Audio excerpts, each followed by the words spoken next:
हे भगवान, इस खाई को पार करते हुए ऐसा लगता है जैसे अपनी मौत को लांग पर जा रहा हूँ। मेरा तो शरीर अभी से ही कांप रहा है।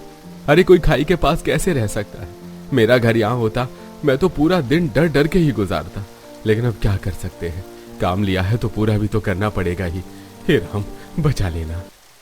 गाड़ी से उतरा वो आदमी हाथों में एक बड़ा सा डिब्बा लिए डरते डरते खाई के ऊपर बने उस पुल को पार करके सीधा उस बड़े से महल जैसे घर में जाता है।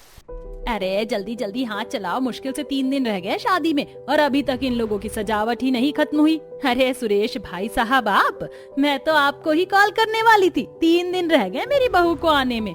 आपको जो काम दिया था हुआ या नहीं? शीतल जी, पूरा हो गया है काम, और देखिए साथ में लेकर भी आया हूँ। सुरेश अपने साथ लाए हुए डिब्बे को खोलता है, जिसके अंदर से वो काफी मॉडर्न कट स्लीव टाइप की ड्रेस निकालकर शीतल को दिखाता है। ये देखिए बहन जी, बिल्कुल लेटेस्ट डिजाइन की ड्रेस बनाई है मैंने। दिखने में तो काफी सुंदर है और मैंने पहले ऐसी ड्रेस देखी भी नहीं है। सुरेश भाई साहब, आपने तो मेरा दिल खुश कर दिया। जब इस ड्रेस को पहनकर मेरी बहू गृह प्रवेश करेगी तो हर किसी की नजर मेरी बहू की ड्रेस पर ही होगी। वो तो है बहन जी। अब आपने अपनी बहू के गृह प्रवेश के लिए इतने बड़ी डिजाइनर से यानी मुझसे ड्रेस बनवाया है तो ड्रेस तो अच्छी होगी। वैसे आपसे एक बात पूछनी थी। लोग नदियों के पास रहते हैं, पहाड़ों पर रहते हैं, लेकिन खाई के पास मैं पहली बार किसी को रहते हुए देख रहा हूं। आपको इस तरह खाई के पास घर लेने की क्या जरूरत थी? पता है, जब भी आपके घर आता हूं तो उस पुल को पार करते हुए ऐसा लगता है कि अभी बस गिरने वाला हूं। मेरे तो हाथ पैर कपकपाने लग जाते हैं डर से। अरे भाई साहब, यहाँ घर लेने के काफी सारे फायदे। एक तो जमीन सस्ती मिल गई, ऊपर से यहाँ का नजारा भी काफी सुंदर है। आपको यहाँ रहने की आदत नहीं है ना, इसलिए आपको डर लगता है, वरना हम सब तो यहाँ आराम से रह रहे। चलिए अब आप बैठिए, मैं आपके लिए नाश्ता भिजवाती हूँ। आप नाश्ता करिए, जब तक मैं शादी की तैयारी देख लेती हूँ। जहाँ खाई एक तरफ महलों जैसे घर में जोरों शोरों से शादी की तैयारी चल रही थी, शीतल ने तो अपनी होने वाली बहू के गृह प्रवेश के लिए भी एक बहुत बड़ी डिजाइनर से ड्रेस बनवाई थी। तो वहीं खाई के उस पार छोटे से घर में रह रही गरीब शोभा एक सादी सी ड्रेस पर अपने हाथों से मोतियों को टांक रही होती है। सारी बहुएं जिस लहंगे में शादी करती हैं उसी में ही गृह प्रवेश करती हैं, तो आप क्यों भाभी के लिए अलग सी ड्रेस लेकर आई हैं? और लेकर भी आई तो अब उसने मोतियां लग रही हैं। भला इतना कौन करता है? जागृति बेटा, तेरी होने वाली भाभी भी तो किसी की बेटी है और उसके भी तो कुछ अरमान होंगे। वो अपना घर संसार छोड़कर यहाँ आ रही है तो क्या हम उसके स्वागत के लिए कुछ अच्छा भी नहीं कर सकते? और रही बात इस ड्रेस पर मोती लगाने की, तो ये ड्रेस तो मैंने ले ली है, लेकिन काफी ज्यादा ही सादी है, इसीलिए थोड़ी बहुत मोतियां लगाकर इसे अच्छा बना रही हूँ, ताकि जब तेरी भाभी इसे पहने तो खुश हो जाए और खुशी खुशी गृह प्रवेश की रस्म करे। गरीब शोभा भी अपनी होने वाली बहू के गृह प्रवेश के लिए ड्रेस तैयार कर रही होती है कि तभी खाई के ऊपर बने पुल को पार करके शीतल शोभा के घर आती है। ये क्या शोभा, अब तो तुमने घर खर्च चलाने के लिए लोगों के कपड़े भी सिलने शुरू कर दिए। वैसे किसकी बना रही हो ये ड्रेस?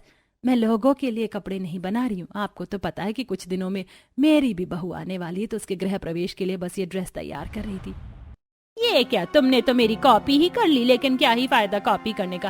मैंने जो अपनी बहू के गृह प्रवेश के लिए ड्रेस मंगवाई है उसके सामने तो तुम्हारी ये ड्रेस कुछ भी नहीं है। जब मेरी बहू का गृह प्रवेश होगा ना, तो हर कोई मेरी बहू के गृह प्रवेश की ही ड्रेस को देखेगा, ना कि तुम्हारी बहू के गृह प्रवेश की ड्रेस को। इसमें बात ही क्या है जो लोग इसे देखें?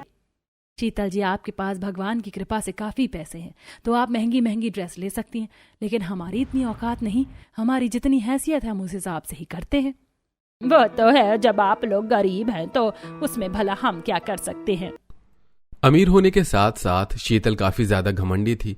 गरीब शोभा को नीचा दिखाने के लिए शीतल उसकी बहू के गृह प्रवेश ड्रेस का मजाक उड़ाती है और अपनी बहू के गृह प्रवेश की ड्रेस की काफी बढ़ाई करती है, लेकिन इससे शोभा का कोई ज्यादा खास फर्क नहीं पड़ता। दिन गुजरते हैं और अब शोभा और शीतल दोनों की बहुएं अपने अपने ससुराल आ जाती हैं। खाई के इस तरफ अमीर शीतल की अमीर बहू सोनाक्षी ने 1 hand shoulder deep blouse front cut शादी का लहंगा पहना होता है।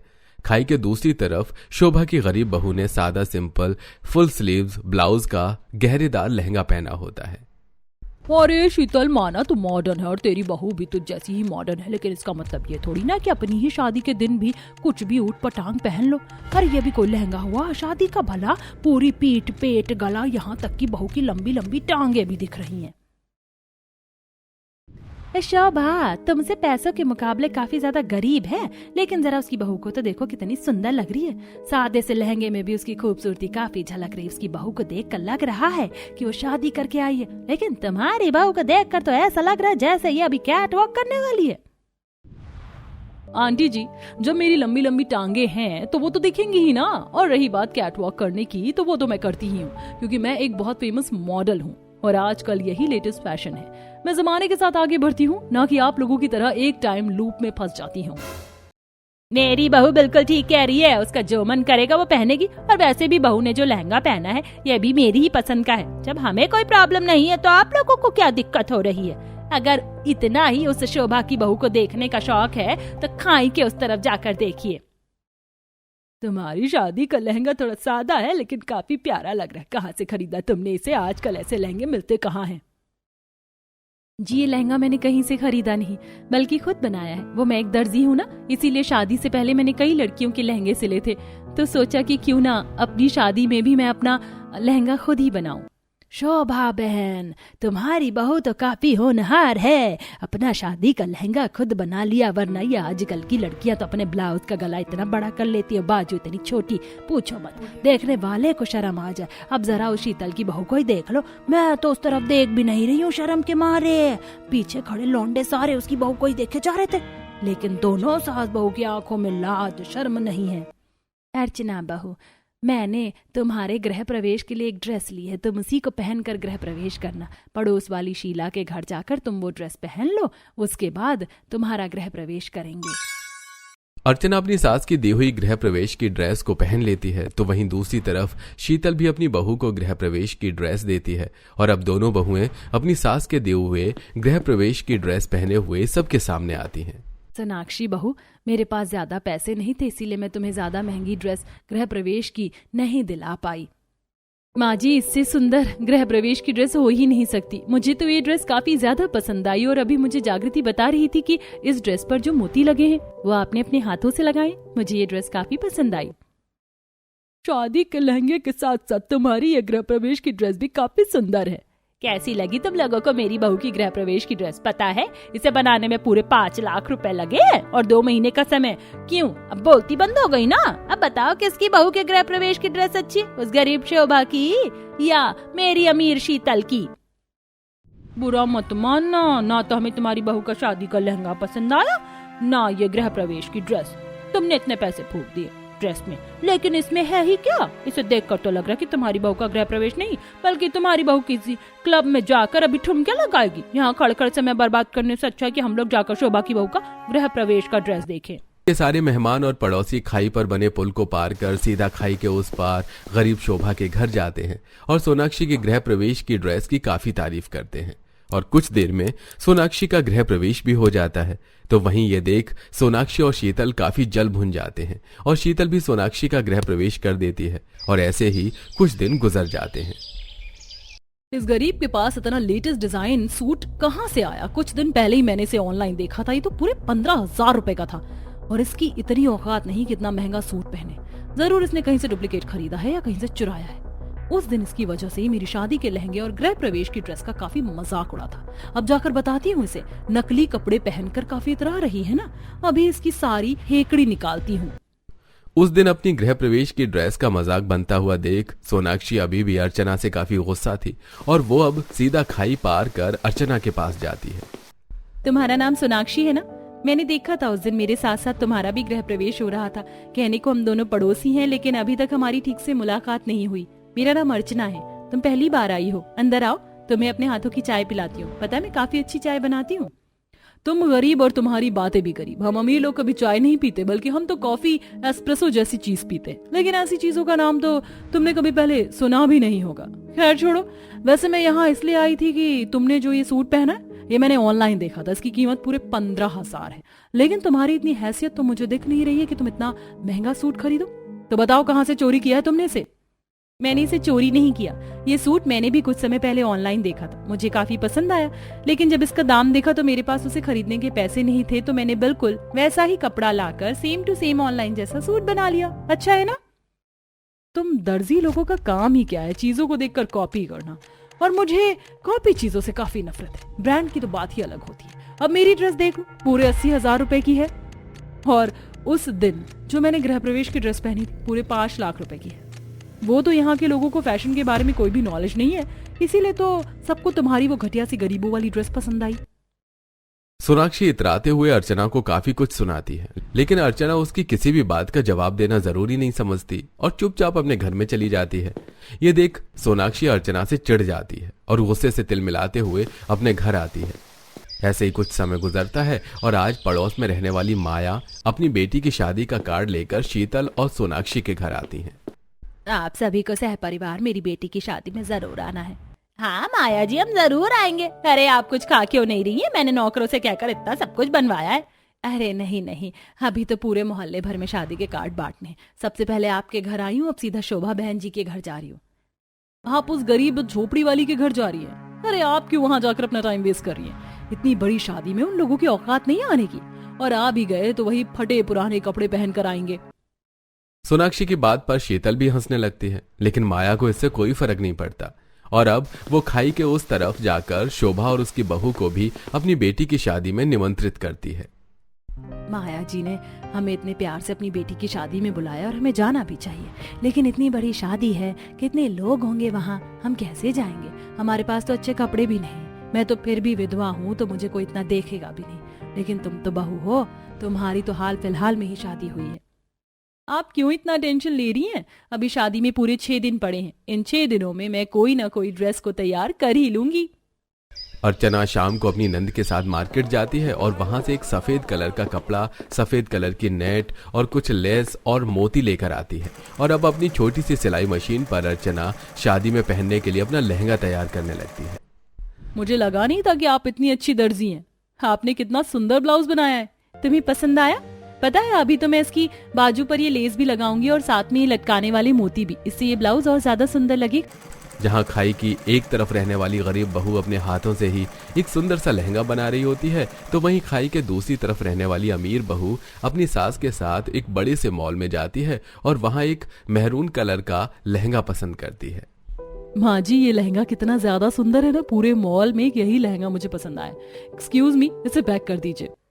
ये एक ब्राइडल लहंगा है और आपको देखकर लग रहा है कि आपकी शादी हो चुकी है, तो ये लहंगा आप अपने लिए ले रही हैं या किसी को गिफ्ट करने के लिए? यहाँ के सेल्समैन पागल है क्या? जब मैंने ये कहा कि लहंगा मुझे पसंद है तो मैं ही लूंगी ना, और ब्राइडल हुआ तो क्या हुआ, मैं ये लहंगा पहन सकती हूँ, तुम इसे पैक करो। सोनाक्षी ब्राइडल लहंगा लेकर सीधा घर आ जाती है। तो वहीं 3 से 4 दिन की लगातार मेहनत के बाद आखिरकार गरीब बहू अर्चना का भी लहंगा बनकर तैयार हो जाता है। अर्चना लहंगे को अच्छा दिखाने के लिए प्लास्टिक की तितलियां को भी अपने लहंगे पर अच्छे से लगाकर सिल देती है, जिससे उसके लहंगे में 4 चांद लग जाते हैं। 2 दिन और गुजरते हैं और आखिरकार माया की बेटी की शादी का दिन आ जाता है। सोनाक्षी वही मैरून कलर का हैवी ब्राइडल लहंगा पहनकर जब अपनी सास के साथ शादी हॉल में आती है तो हर कोई सिर्फ सोनाक्षी को ही देख रहा होता है। बहू, हर कोई तो तुझे ही देख रहा है, लगता है सबको तेरा लहंगा काफी पसंद आया। माँ जी, मैंने तो पहले ही कहा था कि सबको मेरा ही लहंगा पसंद आएगा। चलिए अब दुल्हन के पास चलते हैं। सोनाक्षी अपनी सास शीतल के साथ स्टेज की तरफ जाती है, जहां दुल्हन भी बिल्कुल सोनाक्षी के लहंगे जैसा ही लहंगा पहनकर खड़ी होती है। सोनाक्षी, क्या तुम्हें थोड़ी बहुत भी सेंस नहीं है? अरे किसी और की शादी में तुम ये लाल मरून लहंगा कैसे पहन सकती हो? हर कोई सिर्फ तुम्हें इसीलिए देख रहा है कि वो खुद कंफ्यूज है कि दुल्हन कौन है, तुम या मैं। संजना सोनाक्षी से काफी ज्यादा चिढ़ जाती है। तभी शादी हॉल में अपना बनाया हुआ लहंगा पहनकर अर्चना अपनी सास और नंद के साथ आती है।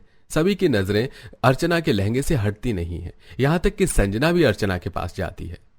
मुझे तो यकीन ही नहीं हो रहा कितना सुंदर लहंगा आपने बनाया है। कुछ महीनों के बाद मेरी भी शादी है, मैं तो चाहती हूँ कि मेरी शादी में भी आप बिल्कुल ऐसा ही लहंगा बनाओ। मुझे पता होता कि तुम इतना सुंदर लहंगा बनाती हो तो मैं अपनी शादी पर तुमसे ही लहंगा बनवाती। कोई बात नहीं, अभी तो बहुत सारी फंक्शन बाकी है। जब भी तुम्हें ऐसा लहंगा पहनना हो तो मुझे 1-2 हफ्ते पहले बता देना। सभी को अर्चना के लहंगे की तारीफ करता देख सोनाक्षी काफी जलती है और गुस्से में सीधा अपने घर चली जाती है। और ऐसे ही कुछ समय और गुजर जाता है। आज मोहल्ले में जागरण होता है, जिसमें अर्चना अपनी सिंपल सी साड़ी पहनकर इतने अच्छे से इंडो वेस्टर्न डिजाइन कर पहनती है कि जागरण में हर कोई उसकी तारीफ करता है। तो वहीं जागरण होते हुए भी सोनाक्षी विदाउट शोल्डर का सूट पहनकर आती है, जिसे देख अपने घर में जैसे भी चाहे कपड़े पहनो, लेकिन कम से कम पूजा पाठ में तो ढंग के कपड़े पहन कर आ सकती हो। तुम्हारे सूट की तो बाजू ही नहीं है। क्या सोचकर तुमने ये सूट पहना है? ऐसा लग रहा है तुमने सूट नहीं पहना बल्कि कोई कपड़ा लपेट कर आ गई हो। जरा शोभा बहन की बहू को देखो, कितनी संस्कारी है, वो भी कपड़े सिलती है आजकल की लेटेस्ट डिजाइन को देखते हुए, लेकिन अपने संस्कारों को कपड़ों से कभी अलग नहीं करती। इस अर्चना की बच्ची का कुछ ना कुछ तो करना पड़ेगा, इसकी वजह से हर जगह मेरी बेइज्जती होती है। सोनाक्षी के दिल में अर्चना के लिए जलन और नफरत बढ़ती ही जा रही थी। कुछ दिन और गुजरते हैं और अब सोनाक्षी और अर्चना दोनों को पता चलता है कि उनके मोहल्ले में एक ड्रेस कंपटीशन होने वाला है, जिसमें अर्चना भाग लेती है। और जैसे ये बात सोनाक्षी को पता चलती है, इस अर्चना ने मुझे हर जगह हराया है, लेकिन इस कंपटीशन को जीतकर मैं इसे इसकी औकात याद दिला दूंगी। अब मैं इस कंपटीशन के लिए खुद ड्रेस तैयार करूंगी और दिखा दूंगी अर्चना को। सोनाक्षी इंटरनेट पर आजकल के लेटेस्ट डिजाइन को ड्रेस तैयार करना शुरू कर देती है। वहीं अर्चना अपने जमे हुए कुछ पैसों से ड्रेस तैयार करने के लिए काफी सारा सामान लेकर पुल को पार करते हुए जा रही होती है। तभी सोनाक्षी भी सामने से आती है और अर्चना को जानबूझकर धक्का मारती है, जिसके चलते अर्चना के हाथ में जो भी सामान होता है वो सारा खाई में गिर जाता है। सोनाक्षी, ये तुमने क्या किया? ड्रेस कंपटीशन के लिए जो ड्रेस मुझे बनानी थी, मैं उसके लिए सामान लेकर आई थी, तुमने मेरा सारा सामान नीचे गिरा दिया और अब मेरे पास पैसे भी नहीं है। अब क्या करूंगी मैं? तुम मुझ पर इल्जाम लगा रही हो? धक्का गलती से लगा है, जानबूझकर नहीं। और अगर मुझे तुमको जानबूझकर धक्का देना ही होता तो मैं सामान को नहीं तुम्हें धक्का देती, समझी? बड़ी आई इस कंपटीशन में पार्टिसिपेट करने वाली। इस कंपटीशन को तो मैं ही जीतूंगी। सोनाक्षी अपने घर जाती है और ड्रेस बनाने में लग जाती है। तो वहीं इन सब के बावजूद भी अर्चना हार नहीं मानती और अब वो नदी के पास जाकर रंग बिरंगे पत्थर सीप इकट्ठा करती है। साथ ही घर में पड़े हुए कुछ कपड़ों, मोतियों, तारों को भी इकट्ठा कर लेती है और अब उनसे ही ड्रेस बनाने लगती है, जिसे देख बहू ये तू क्या कर रही है? छोड़ दे। अगर फिर भी ये कंपटीशन हुआ तो तू भाग ले लियो। इन सब सामान के साथ तू कैसे ड्रेस बनाएगी? अगर मैं पहले ही हार मानकर बैठ गई तो फिर मेरे दर्जी होने का क्या फायदा? अगर मुझे हारना ही है तो मैं ड्रेस बनाकर हारूंगी, ना कि बिना कुछ करे। दोनों ही बहुएं अपनी अपनी ड्रेस बनाने की तैयारी में लग जाती हैं। कुछ दिनों में दोनों की ड्रेस बनकर तैयार हो जाती है और आज आखिरकार कंपटीशन का दिन होता है, जहां सोनाक्षी ने कट स्लीव, बैकलेस और माइक्रो मिनी ड्रेस बनाई होती है, तो वहीं अर्चना ने अपनी क्रिएटिविटी दिखाते हुए एक सादे से कपड़े पर ढेर सारे रंग बिरंगे पत्थर सीप चिपकाकर बॉर्डर्स पर लेसेस, मोती लगाए होते हैं और साथ में उस ड्रेस पर कढ़ाई भी की होती है, जो जजेस को काफी पसंद आती है। इस कंपटीशन में इतने सारे लोगों ने पार्टिसिपेट किया है, लेकिन हर बार की तरह इस बार भी लोगों ने शॉर्ट ड्रेस ही बनाई है और कुछ नई क्रिएटिविटी नहीं की, सिवाय अर्चना जी को छोड़कर। उन्होंने पत्थरों, सीप की मदद से इन्होंने इतनी सुंदर ड्रेस तैयार की है। इसे कहते हैं क्रिएटिविटी। इसलिए हम जजेस का फैसला ये है कि इस साल के विनर अर्चना जी हैं। सभी अर्चना के लिए ताली बजाते हैं और उसे फर्स्ट प्राइज मिलता है। ये देख आज अर्चना फिर जीत गई। सोनाक्षी की आंखों में आंसू होते हैं, जिसे अर्चना देख लेती है। सभी को मेरी बनाई हुई ड्रेस काफी पसंद आई, उसकी वजह से आज मुझे ये प्राइज मिला। लेकिन इस प्राइज की हकदार सिर्फ अकेली मैं नहीं, बल्कि सामने खड़ी सोनाक्षी भी है। उन्होंने भले ही अपनी ड्रेस जैसी भी बनाई हो, लेकिन मेरी ड्रेस बनाने में उन्होंने काफी मदद की है, इसलिए मैं ये प्राइज उनके साथ शेयर करना चाहती हूँ। अर्चना सोनाक्षी के पास जाती है और उसे स्टेज पर लेकर आती है और प्राइज शेयर करते हुए काफी सारी फोटो भी खिंचवाती है। कंपटीशन के बाद सोनाक्षी अर्चना से अकेले में मिलती है। मैंने जानबूझकर उस दिन तुम्हें धक्का दिया ताकि तुम इस कंपटीशन में पार्ट ना ले सको, और मैं इस कंपटीशन को जीतकर तुम्हें नीचा दिखाऊं। और आज तुम इस कंपटीशन को जब जीत गई हो तो मुझे नीचा दिखा सकती थी, लेकिन उसके बावजूद तुमने सबसे ये कहा कि इस ड्रेस को बनाने में मैंने तुम्हारी मदद की है। ऐसा क्यों किया तुमने अर्चना? तुमने भी अपनी ड्रेस को बनाने में काफी मेहनत की थी। मैं देखती थी रात भर तुम्हारे कमरे की लाइट जली रहती थी और तुम अपनी ड्रेस बनाती थी। इसीलिए मैं कैसे इस प्राइज को खुद अकेले जीती थी। और वैसे भी इस प्राइज को जीतने का श्रेय तुम्हें इसलिए भी जाता है क्योंकि अगर उस दिन तुम मुझे धक्का देकर मेरे सामान को नीचे ना गिराती तो मैं कभी भी इतनी क्रिएटिविटी ना करती और शायद इस कंपटीशन को भी नहीं जीत पाती। अर्चना की बात सुनकर सोनाक्षी को अपनी गलती का एहसास होता है और वो उसके गले लग जाती है, जिसके बाद अब दोनों लोगों के बीच जो मनमुटाव होता है वो हमेशा हमेशा के लिए खत्म हो जाता है। इसी के साथ शीतल भी अब अपना घमंड छोड़कर शोभा से अच्छी दोस्ती कर लेती है और अब खाई के इस और उस तरफ रहने वाले दोनों परिवारों के बीच में काफी अच्छा संबंध हो जाता है।